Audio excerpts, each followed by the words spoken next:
不好意思啊，魏先生，我们下午没有联系到您。我们已经联系到了您楼上业主的亲戚，拿到了他家里的钥匙，把水阀关掉了。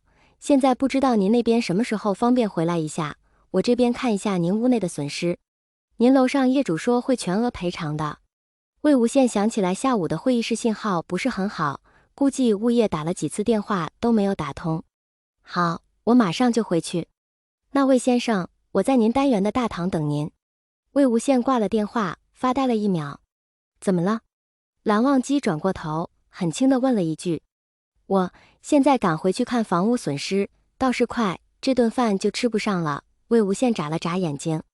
蓝忘机默默地望着他，也没有继续说话。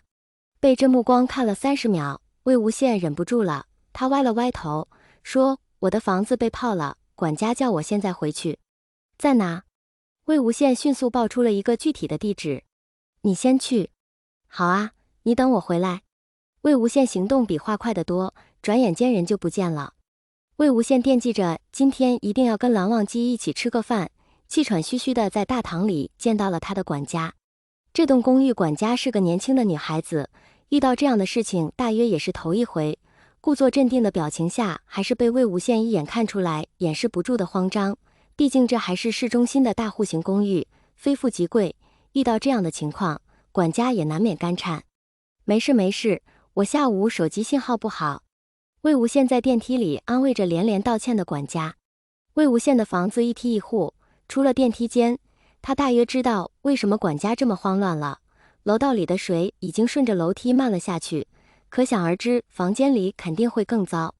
果然，打开门，又一股水涌出来，没过了他的皮鞋。这时候也不用换鞋了，他稍稍踮起脚，慢慢走到了房间里。这水是从楼上主卧漏下来的，管家联系到楼上之后，取了钥匙应该关了水阀，但还是能看到自己主卧天花板上大片的水渍。床已经根本不能睡了，顶棚上滴落的水已经把被子都泡透了，水顺着卧室的地毯流到了房间各个地方。要命！魏无羡拍了一下自己的额头。一旁的管家女孩估计也没想到这漏水的位置这么邪门，她手足无措地说：“魏先生，要不然你先住几晚酒店，我去跟您楼上业主协商赔偿的事宜。”整个主卧估计曾经有过好几个漏水点。魏无羡打开衣柜，无奈地看了看那些还在滴水的衣服，以及一股扑面而来的潮气。这也是住酒店能解决的吗？管家女孩忙不迭地说：“魏先生，咱们家的装修是地产公司当时统一负责的，我下午已经联系了那边公司，这几天就会来帮您维修房屋，尽快恢复原状。”已经很晚了，管家是工作但也是女孩子，魏无羡随手加了她的微信，表示后续再联系，就让她赶紧回家了。魏某人大大叹了一口气，跌进屋子里唯一部分干爽的沙发上。魏婴，蓝忘机清冷的声音从门外飘了进来，有如天籁之音。魏无羡一下子从沙发上弹了起来，飞了出去。蓝忘机手里拿着一个纸袋，站姿笔直地站在门外。蓝湛，你怎么不直接进来？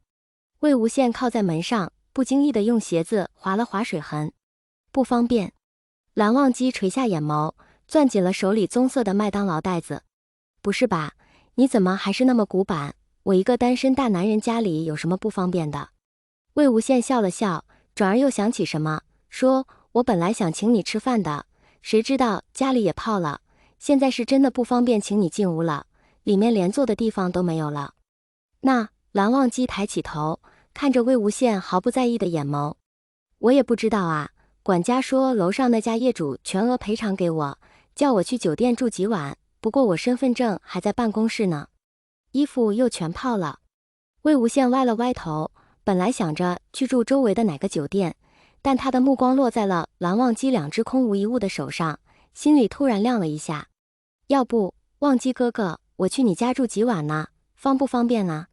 魏无羡很惊讶自己居然能这么流利地说出这样的话，大约是那枚今晚突然消失了的戒指给了他一点勇气。话说完，他低了低头，感觉自己的嘴唇都在微微颤抖，恐怕是半个字也没法再继续说了。静谧的走廊里，只有水顺着楼梯缓慢的滴答声。魏无羡低着头，内心不住地笑自己怂。上学的时候随便调侃人家的话还少吗？什么时候变得这么矫情了？就算被拒绝也是应该的，毕竟2个人8年未见，才刚刚见面3次，就要去别人家里住，这脸皮也就自己最厚了。好，蓝忘机的手指似乎松了些，纸袋发出特有的响声，盖住了回答者语气一丢丢的变化。魏无羡似乎一下子得到了特赦，啪的一声关上了房门，笑嘻嘻地说：“蓝湛，谢谢你收留我呀，我现在可真的什么都没有了，这水把我的衣服都泡了，到时候你要好人做到底呀，衣服也要借给我穿啊。”蓝忘机的眉间微微动了一下，他把纸袋递给魏无羡，伸手去摁电梯，道：“先吃。”